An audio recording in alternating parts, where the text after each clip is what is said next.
بسم الله الرحمن الرحيم نحمده ونصلي على رسوله الكريم أما بعد. The fact that a person has an opportunity to obey Allah subhanahu wa ta'ala and witness the months of Ramadhaan and the prelude to that is a great favor from Allah subhanahu wa ta'ala. A believer is always averse, desirous for akhirat, watching how we can utilize the bounties of Allah subhanahu wa ta'ala in avenues that will achieve the pleasure of Allah subhanahu wa ta'ala. The Mashaykh have said, علامات خوف الله يتبين في 7 أشياء. The sign that we are progressing to Allah subhanahu wa ta'ala and the fear of Allah subhanahu wa ta'ala is increased and the desire of akhirat is getting visible, and one is reflecting and pondering and utilizing the time and the resources which Allah subhanahu wa ta'ala has given them in the correct avenue, will be seen in 7 places. Number 1, يَتَبَيَّنُ فِي لِسَانِهِ. We will see how he utilizes his tongue, in which avenues he is utilizing his tongue.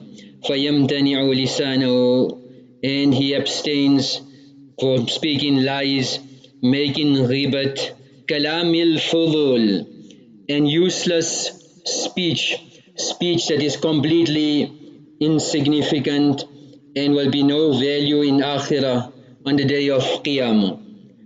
So this tongue is a great bounty of Allah. وَيَجْعَلُ لِسَانَهُ مَشْغُولًا بِذِكْرِ اللَّهِ وَتِلَاوَةِ الْقُرْآنِ وَمُذَاكَرَةِ الْعِلْمِ.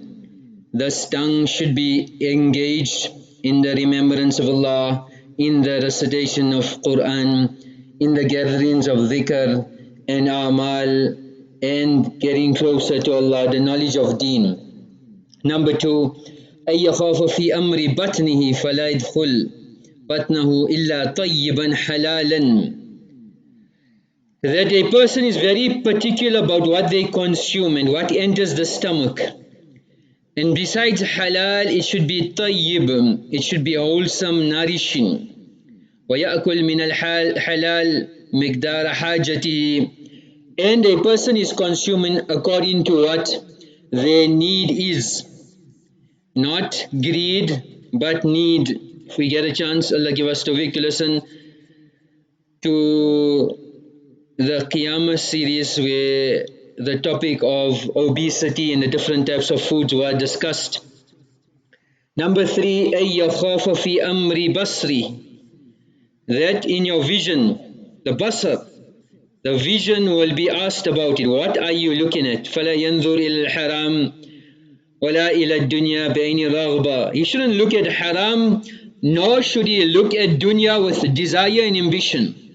So even looking at dunya and marveling at the things of dunya and not seeing Allah with that very eyes is a flaw. Why? وَإِنَّمَا يَكُونُ نَظْرُهُ عَلَى وَجْهِ الْعِبْرَةِ. That a believer, every gaze of his is a gaze that takes him closer to Allah, that takes him closer to akhirat, where he takes lesson. Number 4, أَن يَخَافَ فِي أَمْرِ يَدِهِ. That he utilizes his hands in the correct avenues and he does not spread it in a direction of haram. وَإِنَّمَا يَمُدُّ يَدَهُ إِلَى مَا فِي طَاعَةِ اللَّهِ. But his hands should be engaged in those avenues where the obedience of Allah subhanahu wa ta'ala is highlighted. Number 5, أَن يَخَافَ فِي أَمْرِ قَدَمَيْهِ فَلَا يَمْشِي فِي مَعْصِيَةِ اللَّهِ. That he is very particular where his feet go to, which direction, which avenue, where am I utilizing these feet in, and it should not be in disobedience. Number 6, أَن يَخَافَ فِي أَمْرِ قَلْبِهِ. That he should be worried about his heart and where does his mind, where does his thoughts go to, where is heart connected to. So different illnesses of the heart, al-adawa, wal-baghdha, that animosity, hatred, jealousy, Actually, the heart should be utilized in the fikr for the hidayat of mankind. كنتم خير أمة أخرجت للناس. There's a shafqa and a rahmah and a worry and concern for hidayat. Number 7, أن يكون خائفا في أمر طاعته. That in our obedience we have to make sure that we're doing it solely for the pleasure of Allah. And we should not be doing it for show, hypocrisy. Otherwise, there is great warnings for those who do actions for others. إِنَّ لِلْمُتَّقِينَ مَفَازًا فِي مَقَامٍ أَمِينٍ. So those people who do the ibadat and the worship of Allah subhanahu wa ta'ala, they do it perfectly, sincerely for Allah subhanahu wa ta'ala. And sometimes shaitan comes to a person and convinces him that you are doing what you need to do, it's sufficient, your salat is sufficient, you did your hajj sufficient, and contentment creeps in, and that contentment is the death of a believer. So Hassan Basri rahmatullahi used to say, لا يغرنك قول من يقول المرء مع من أحبه. Don't be deceived by the statement where it is said that a person will be with whom he loves on the day of Qiyamah. So a person saying in their heart they believe, they love Deen, they love Allah, they love the Nabi of Allah. But what Hassan Basri rahmatullahi is saying, فَإِنَّكَ لَن تَلْحَقْ. It's not possible for you to reach the level of the pious إِلَّا بِأَعْمَالِهِمْ, except through their amal. So sufficient thoughts in your heart is not sufficient, but moreover a person should back their thoughts with amal. فَإِنَّ الْيَهُودَ وَالنَّصَارَى وَأَهْلَ الْبِدْعَةِ. Because whether it was the Jews, the Christians, those people that are engaged in innovations, يُحِبُّونَ أَنْبِيَاءَهُمْ وَلَيْسُوا مَعَهُمْ. They had love for the Anbiya. They displayed it in their hearts. They were genuinely in love with them. But their amal were contrary to what the Nabi brought. So a person has to be very particular that the amal that am I doing, is it closest to what Allah and His Nabi want? So it is a favor of Allah, we are witnessing these Mubarak months. Ramadan is round the corner. A believer is always progressing. Last year Ramadan he was on a level, he carried on, then Dhul Hijjah, Ayyam Hajj, he reached a climax, and then he continued his amal. So now when Sha'baan comes in, then he's already on that level where he's higher than the previous year. So a believer is always checking himself, how much is he progressing, how far is he going with regards to akhirat. And that's why it's a maqula, man istawa yawmahu fahuwa maghboon. Whoever's 2 days are equal, he is at loss. So we need to check my yesterday and my today, my tilawat, my dhikr, my amal, my khushu, my dhyan, my concentration. In a 2 day span, did it increase, decrease? Am I going closer to akhirat? Am I preparing for akhirat?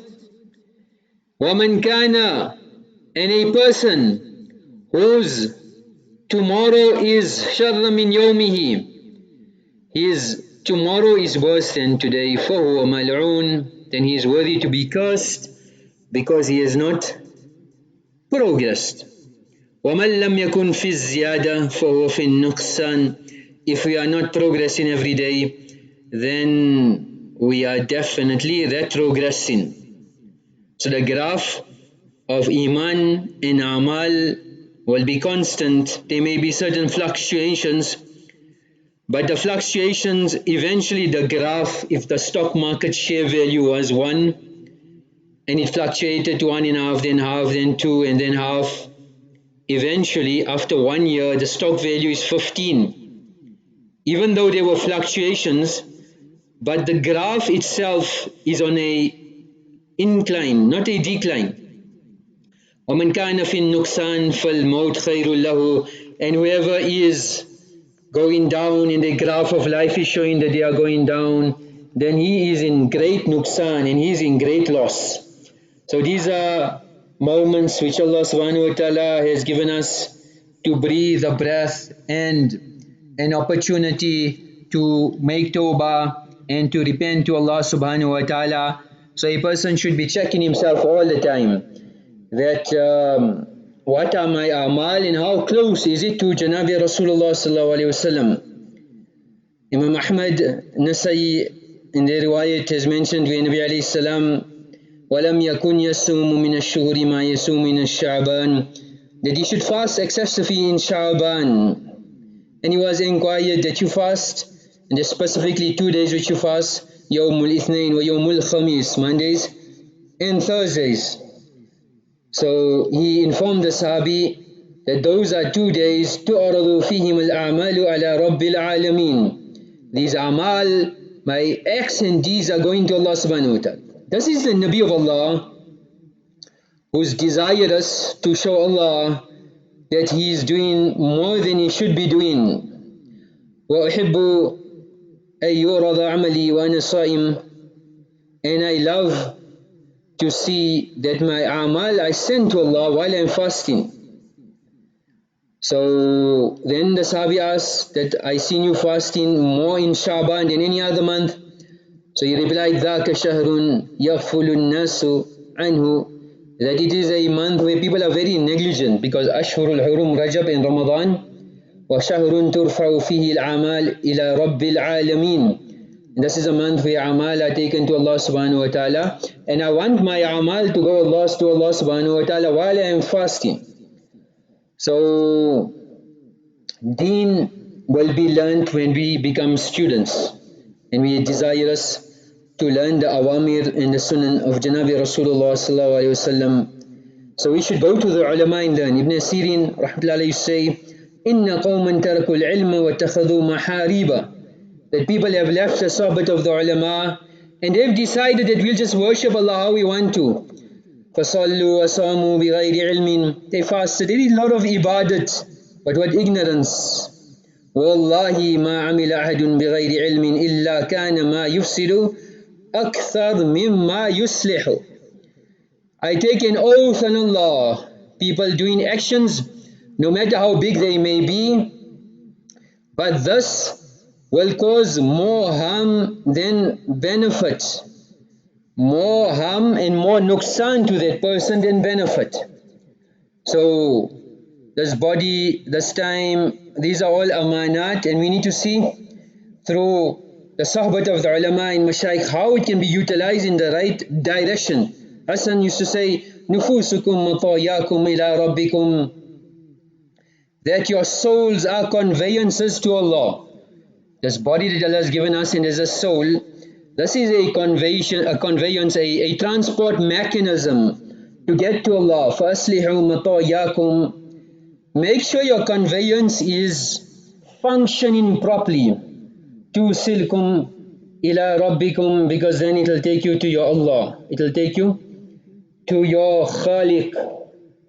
So this istizar and this dhyan and this awareness of how am I utilizing this time, this body properly. Muaz bin Jabal radiyallahu anhu used to say, إِنِّي أَحْتَسِبُ نَوْمَتِي كَمَا أَحْتَسِبُ قَوْمَتِي, I have expectation of reward in my sleep like how I have expectation of reward in my worship in the darkness of the night. When I stand up in front of Allah subhanahu wa ta'ala, how I am sure this will not go to waste. Likewise, I am sure my sleep will not go to waste. Why? Because it is done on the sunnat of Janabi Rasulullah sallallahu alayhi wasallam. So, utilizing all the resources and doing what istiqamah. So we start in an amal, but we should do it with istiqamah, not just doing it. We did it Ramadhan and then over. No. أَحَبُّ الْأَعْمَالِ إِلَى اللَّهِ أَدْوَمُهَا وَإِنْ قَلَّ. The most beloved amal in the eyes of Allah is those that are done with istiqamah, constancy. So that's why Nabi alayhi salatu wasalam, he should constantly مَا يَسُومُ الْإِثْنَيْنِ وَالْخَمِيسِ, Mondays and Thursdays. إِنَّ الْأَعْمَالِ تُعْرَضُ, the amal of the ummah are taken to Allah subhanahu wa ta'ala every Monday and Thursdays, and the believers are forgiven. So seeking those moments where we can maximize on akhirat. And these are the times, these are the moments, the month that we come into, Sha'baan, and dua was made, barakah in Amaal, barakah in time, barakah in utilizing these faculties for the pleasure of Allah subhanahu wa ta'ala. The riwayat of Abu Hurairah radiallahu anh, tuftahu abwabul jannati yawm al-ithnain wa yawm al-khamis. So the doors of Jannat open up on these 2 days. فَيُغْفَرُ لِكُلِّ عَبْدٍ, and maghfirat is made. So this accountability and this awareness of being in front of Allah subhanahu wa ta'ala, Ibrahim Nakhi used to cry to his wife, or tabki ilayhi. He used to cry and she should cry on a Thursday. وَيَقُول, and they should say to each other in tears, الْيَوْمَ تُعْرَضُ آمَالُنَا عَلَى اللَّهِ عَزَّ وَجَلَّ. Today is a day where our actions will be submitted to Allah subhanahu wa ta'ala. What amal have we done to show Allah that we are genuine? Likewise, the time where the shifts change of the malaika, يَتَعَاقَبُونَ فِيكُمْ مَلَائِكَةٌ بِاللَّيْلِ وَمَلَائِكَةٌ بِالنَّهَارِ. The shifts change within the farishtas of the day and night, and then they assemble, and Allah subhanahu wa ta'ala has asked them, كَيْفَ تَرَكْتُمْ عِبَادِي, how have you left my servants? So they will say, أَتَيْنَاهُمْ وَهُمْ يُصَلُّونَ وَتَرَكْنَاهُمْ وَهُمْ يُصَلُّونَ. We left them in the condition of salah, and when we came back they were in the condition of salah. So a believer is always averse and to do these amal with istiqamah, and to see those moments. So these are the days, these are the occasions. The haq used to cry at the end of the day, and he used to say, La adri ma rufi'a min amali, I don't know which of my deeds have been taken to Allah subhanahu wa ta'ala. Ya man amaluhu ma'rud ala man ya'lamu as-sirr wa akhfa. Oh, that one whose actions are presented to the being who knows the secrets and whatever's concealed in your hearts. Don't adorn yourself, because remember, if you are showing something that you're not doing, Allah will know about it. He's the all-knowing, He's the knower of all secrets. So then don't get caught in this deception. So according to the ulama and the mashayikh, riwayat of Aisha radiyallahu anha, istakmala siyama shahrin qattu illa Ramadhaan. Nabi alayhi salam fasted the full month of Ramadan, and I never seen a month more fasting than Sha'baan. كان يصوم شعبان كله, he used to fast the whole of Shabaan. وكان أحب الشهور إلى الله أن يصوم شعبان, that to fast in Sha'baan. So Ibn Mubarak and the other scholars of the opinion that you should fast most of the month, but not fast completely. So a person who is not habitual and is not in the routine, then even if it is difficult for them to fast most of it, at least we should make a niyat and start from now, and don't just do it for this month, but have an intention, inshallah, that Mondays and Thursdays and the ayyam may be 13th, 14th and 15th of every month. At least we should make that routine. So around 4 weeks, 8 days plus 3 is 11, 12, 13 days, almost half the month, a person will be fasting. So we should not get caught in the trap of shaitan, and don't engage in ibadah, in amal. Like there was once a very selfish person, and he wanted to own everything, and he never shared anything with anybody, not even his friends or the poor. So one day he was traveling, he lost 30 gold coins. So he went to his friend's house and he told him that's what happened and I lost it. So his friend was a good person, and he sent the daughter to look for it, and she found the 30 gold coins. So when she came home, she told her father that what she found. The girl's father said, no, it belongs to my friend, so let's give it to him. When this person came, the miser, he said that there's 30 coins here, but I lost 40. Where's the remaining coins? So they said, no, but you told us it was 30. He said, no, let's go to court. So he left the coins, he went to the court, he opened up a case between the father and girl, daughter. So the judge called them. And when they arrived, he asked them, how many gold coins did you find? So she replied, 30. And he asked the miser, how much gold coins did you lose? He said, 40. So then the judge said, obviously he understood that this person is a miser and he's got some ulterior motives and he's greedy, he's even robbing his own friend. So the judge was a very wise person. So he told the miser, the coins don't belong to you. You lost 40, she found 30. So, and he made an announcement, if anybody finds 40 coins, then they should bring it to the court. So like this, the man lost his 30 coins as well. So it should not be Allah has given us so much bounties and ni'mats, and because of us not understanding haqq and the truth, we lose our focus, we lose our direction, and at the end we lose everything else. May Allah subhanahu wa ta'ala protect us, give us tawfiq. Amongst the Amaal to practice is that a speciality of this ummah is لم تؤته أمة من الأمم عند المصيبة. A gift that has been given to this ummah is to say inna lillahi wa inna ilayhi raji'un. This is a gift of this ummah. May Allah subhanahu wa ta'ala give us tawfiq of making amal. Wa akhiru da'wana anil hamdulillahi rabbil alamin.